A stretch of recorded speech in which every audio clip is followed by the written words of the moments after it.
There's an old saying, if you want something done right, you do it yourself. What if that saying were transformed into wanting something that you can't have, even though it's right in front of your face and has been done right?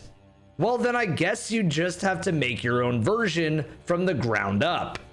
This is the reality we live in, and you could say it's the bad ending, but hope is not lost. Welcome to the Demakes of Bloodborne, a game that is such a crowning achievement in game design that fans have taken to make a version for themselves. But why? Why would they need to?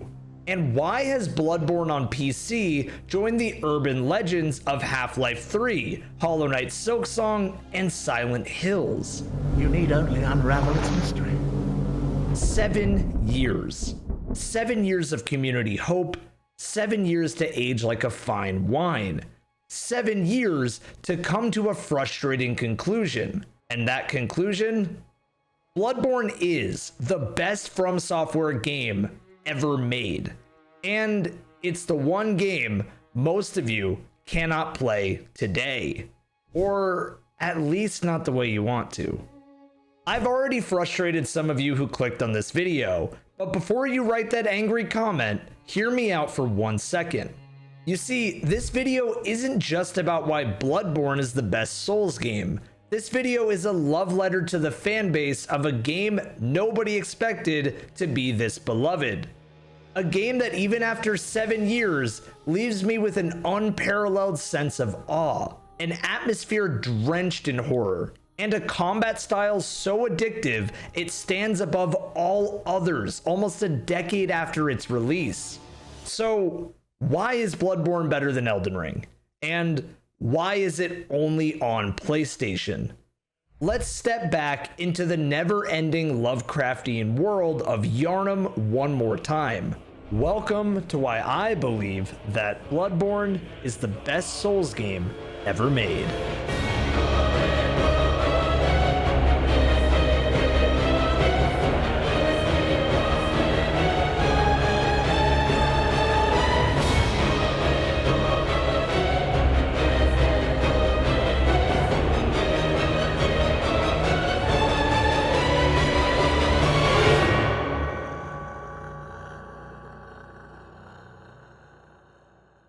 Some footage in this video is from players around the community. Their links will be in the description of this video, as well as the music too.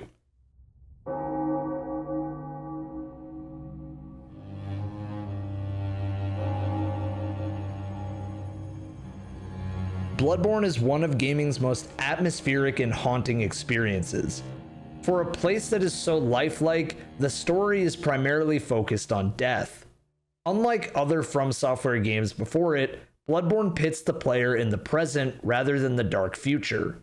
Normally, you hear about the greatness of the legendary characters of the world, eventually meeting them in a hollowed shell of their former glory. But in Bloodborne, well, the player is thrown right into the middle of a new nightmare on a haunted eve. In Bloodborne, the hunt begins again. Bloodborne immediately starts with the player inside of an infirmary, and upon successfully slaying the beast with your fists, you then move into central Yharnam where the great beastly scourge is going down.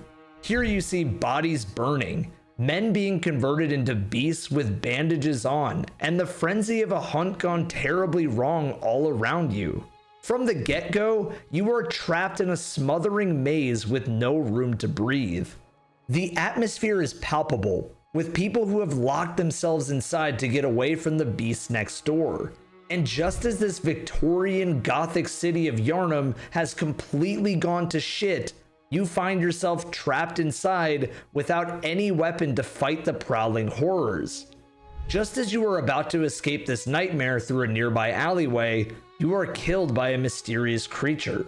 But as the intro says, you may think it all a mere bad dream.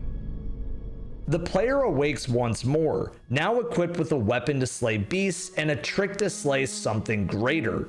As we venture into the world of Yharnam anew, the story begins to peel back its many layers without ever revealing its full hand. Before I continue, I do want to ask you, what was your favorite Souls game, and what was the reason for it? I may have my opinions, but I'm curious to know what you guys think. In Elden Ring, the player finds themselves awoken in a sprawling world with many sights all around, and the freedom of choice to explore any direction at their own leisure. The only hint of a purpose to your adventure is the brief exposition presented in the opening cinematic. Stories of characters you will face, lands you will explore, and, well, not much else. The game presents us with complete freedom in a Souls sandbox, which isn't necessarily a bad thing. Elden Ring is like a box of chocolates. You just never know what you're gonna get, and this box is so deep, it feels like your hand will never reach the bottom. While Bloodborne may not have nearly as much depth or possibilities for player agency, it offers something Elden Ring never fully does: purpose. In Bloodborne, the world doesn't move without the player. In Elden Ring, the world would persist whether you were in the story or not. You see, Bloodborne at its core is a mystery, and there are hints to solve this mystery strategically placed in each environment. You may find yourself coming across an item on the ground, and upon picking it up, you are grabbed by a presence that you don't have enough insight to understand yet. Even the boss design throughout the game suggests clues to the reality of just what curses the city. As you fight through these tragic characters, you may use an attack combo and then accidentally find yourself hitting the L1 button, breaking the one-dimensional weapon into something completely new. Bloodborne constantly rewards the player for learning and mastering its world. With 42 weapons, 26 of those being main hand and the other 16 being offhand, combat always feels fresh and exciting, with an emphasis on speed and fluidity. Up until Bloodborne, combat in Fromsoft titles always felt calculated and heavy, leaning towards finding a window to strike in between enemies punishing attacks. Oh, did I mention that each of those 26 main hand weapons has an alternate form by pressing L1 that completely reinvents the way you use it? No longer is a hand axe small, no longer is this a bow, and you may want to clean up the mess that this one makes. The combat in Bloodborne evolved from the Fromsoft formula of getting hit and healing, to now getting hit, hit back, and hit back harder, rallying your health from near death to full health without consuming a healing item. So I want to ask you, why in FromSoftware's latest entry, Elden Ring, do we return to the age-old formula without any real reinvention? Sure, there's a horse, and sure, there's a jump, but even Sekiro presented us with a new way for players to engage in combat with the stance system. After 7 years, you can pick up Bloodborne and have a brand new experience in the Chalice dungeons, with new bosses even being discovered as far as 4 years after the game was released. Bloodborne's Chalice dungeons are very much like Elden Ring's dungeons. You enter a labyrinth and need to find a lever to then fight a boss and reap the rewards. In Elden Ring, once the boss is defeated and the reward collected, you never have to touch the dungeon again. In fact, on follow-up playthroughs in the New Game Plus, many players would rather avoid most dungeons, opting for a more linear path to the best portions of the game. But Bloodborne's dungeons constantly reward players' time, with an endless blood-filled loop of conquering one labyrinth after another to dig deeper to the next boss. Yes, Elden Ring is an open-world game, and with that comes unique challenges for replayability. Conquering the world is such an enormous feat that subsequent playthroughs can feel cheap. Bloodborne's game design presents us with a more straightforward experience. However, revisiting the game never gets old, even after 7 years. After completing Elden Ring, my immediate thought was to fire up my wind tunnel of a PS4 and jump back into Yharnam, but that's not how I wanted to experience the game again. Bloodborne has been collecting dust on PlayStations for 7 years, or if you were lucky enough to grab the price gouge PS5s, you get a game that feels in dire need of a performance update. You can't have the same experience of killing a boss when the death animation is a slideshow, just as you can't have poor souls like Is Bloodborne on PC tweeting their disappointment every day for years, garnering a mass following of sad fans eager to see a yes. Fromsoft isn't new to remastering a game, but it has gone Demon Souls well, and it has gone Dark Souls 1 remaster poorly. Demon Souls was remastered via Bluepoint Games, who have a well-received history of remasters, and I mean, the proof is in the pudding. Dark Souls 1 Remaster was made by Virtuous and Q-Lock with an oversight by Fromsoft and was met with criticism for falling short of a fan-made mod to fix the game called DS Fix.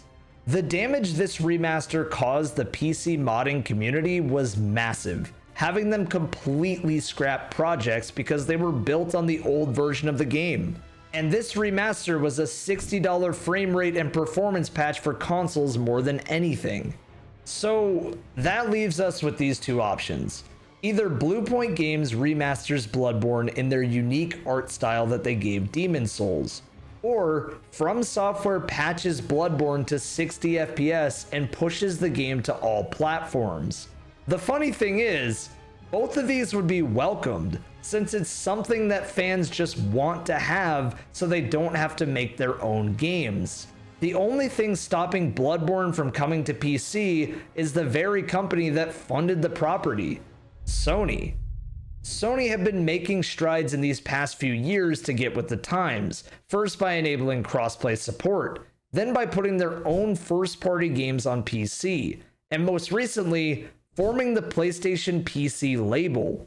This was met with Bloodborne trending on Twitter and fresh calls for a remastered version. Fans have continued to pour out cries for years, and Sony could be the heroes, bringing Bloodborne to PC and changing those tears of sadness to tears of joy. It's all just wishful thinking, but it makes sense logically too. Elden Ring just smashed over 12 million copies sold in a month, and it deserved it. Elden Ring has brought Fromsoft to a global stage they have never touched before, reaching players that were put off by previous titles. But imagine the response if their next release was exactly what the fandom had been asking for 7 years. Yes, Elden Ring is a great game, but it only made me want more Bloodborne. But even in these darkest of nights, I can still see the moonlight.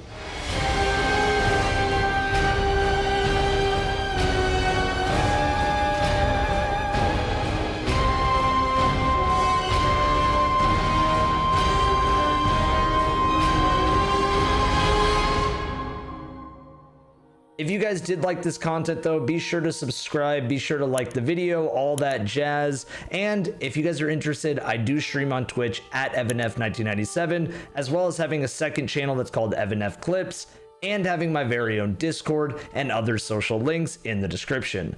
Thank you guys so much for watching again, and have a wonderful day.